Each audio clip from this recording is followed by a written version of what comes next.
Hi everyone, welcome to or welcome back to my channel. My name is Monty if you are new here, and today I'm going to be sharing with you all of the fantasy books that are on my radar for this upcoming winter. 'Tis the season where I and many other people are more inclined to read fantasy books. So I created a list of 7 books/book series that I'm going to be picking and choosing from whenever I am in the mood to read some fantasy. It is not my intention to read all of these books on this list because most of them are parts of series, and I don't want to get in the middle of too many series at the beginning of next year because that just really overwhelms me. This list is just serving as more of inspiration for me when I want to pick up fantasy. And I don't plan on straying from this list whatsoever. So any fantasy books that I read in the next 3 to 4 months are going to come from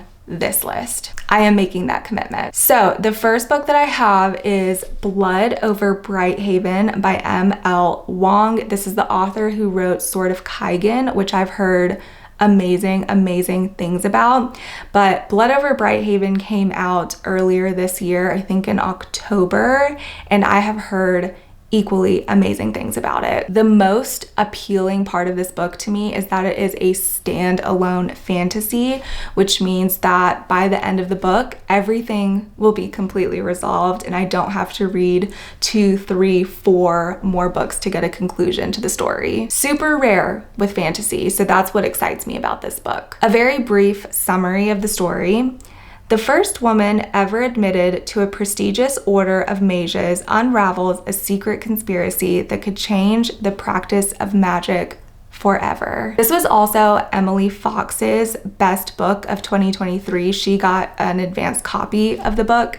And anytime someone who reads a ton of books over the course of the year dubs a book their favorite, like their #1 favorite book of the year, I'm gonna wanna read it. So that definitely sold me on this book too. But I would say that the 2 biggest draws for me are that it's a one and done, and also that it features a really strong female lead because I eat that up. The next book on my list is The Will of the Many by James Islington. Correct me if I'm wrong, but I think it's Islington because I've heard most people pronounce it that way, but I want to pronounce it Islington. So I don't know which it is, but we're gonna go with Islington. This book is the talk of the town. I've heard amazing things about it and I physically own it. This book is set in a society that takes heavy inspiration from the Roman Empire.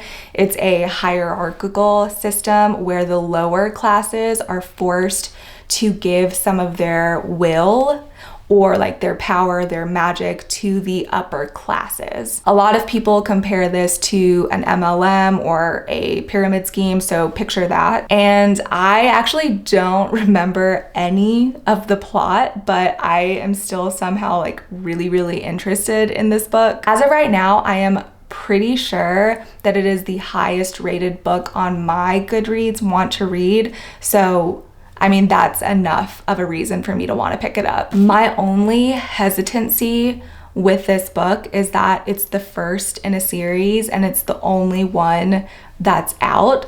So I know that if I read it and I love it, there's just going to be a long wait ahead of me for the next book to come out. And that's always a struggle. Then I have A Dowry of Blood by S.T. Gibson. Now this book combines fantasy with horror, and I don't typically gravitate towards horror, but I found the premise of this book to be so intriguing. This is a reimagining of Dracula, the story of Dracula, told through the perspective of his first wife, Constantina. The story is told through a series of letters from Constantina to her husband, to Dracula. And I've said this before, but I just love a good correspondence in books. There's supposed to be really good queer representation in this book. And also, it's just been a really long time since I've read anything close to a vampire story. In fact, the only vampire story or book that I've ever read is Twilight. So it's been at least 15 years since I've read a book that has a vampire in it. And it just feels like it's time. It's time. Next up, we have The Poppy War by R.F. Kuang. Okay, so here's the thing. R.F. Kuang graduated from the same college that I did, except for she was a little bit younger than me and much more accomplished than I am. And I just feel like it's a crime that I haven't read a single book of hers yet. I want to start with The Poppy War because it's her debut novel, and I think it would be really fun to read her backlist in chronological order and see her growth over time. This is an Asian-inspired fantasy novel that is loosely based off of real-life events in modern Chinese history. It involves a military boarding school and, of course, magic. Obviously, there's a lot more to it than that, but that's kind of the extent of what I know. Then I have Once Upon a Broken Heart by Stephanie Garber. This is a book that everybody has read, and I want in. This is a fairy tale fantasy.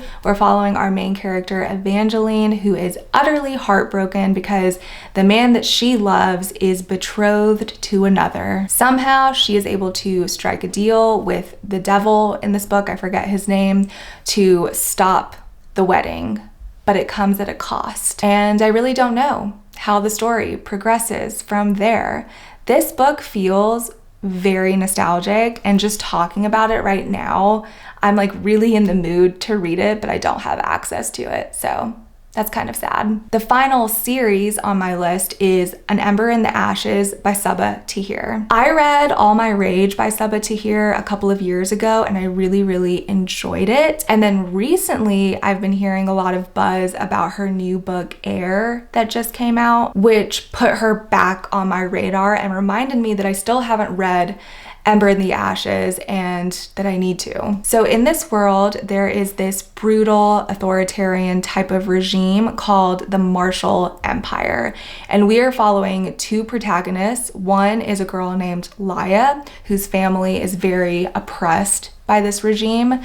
And then our second main character, Elias, he is a soldier for the empire. Laya's brother has been taken and imprisoned by the regime, and in her efforts to rescue him, she ends up infiltrating the military, which is where she then crosses paths with our second main character, Elias, because he's part of the military. There are 4 books in this series and it is completed, so I would really like to, if I enjoy the first book, read all 4 books in quick succession without reading anything in between. I haven't done that in some time now, and I think that that would be really, really fun. The last book on my list is The Lost Story by Meg Shaffer. I knew that I wanted to include one of Meg Shaffer's books on this list because I've just been hearing so much about her lately. So it was either this book or her other book, The Wishing Game, and I read the synopses of both of them, and The Lost Story just intrigued me significantly more. Even though The Wishing Game has way more ratings on Goodreads and it has an overall higher average rating,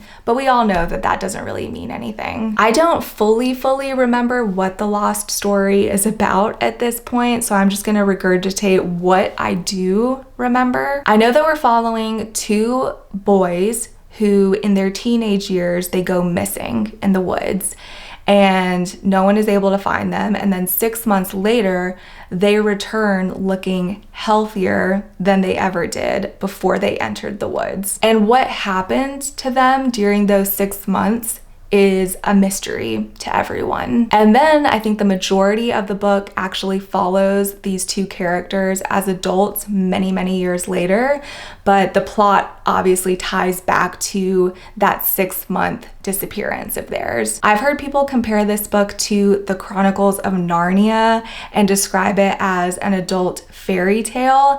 And I am just so curious to see how Meg Shaffer connects that plot line to those descriptors. So we will just have to see. And those are the 7 books / book series that are gonna be at the top of my priority list going into the winter time. I already have access to 2 of them through the library, so I think I might be reading them in the coming weeks, potentially in the month of December. So you can be looking forward to seeing some of these books in future reading wrap-ups. Let me know down below what your reading plans are for the winter, if there are any fantasy books that you are itching to pick up. Also, let me know if you've read any of these books that I mentioned in this video and tell me your thoughts on them. I am gearing up over here to start filming some end of the year type of videos. You know what I'm talking about. Reading wrap-ups, ranking videos, best, worst lists, those types of things. I don't know exactly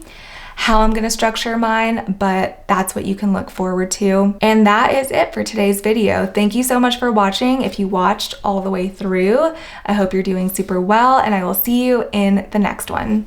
Bye.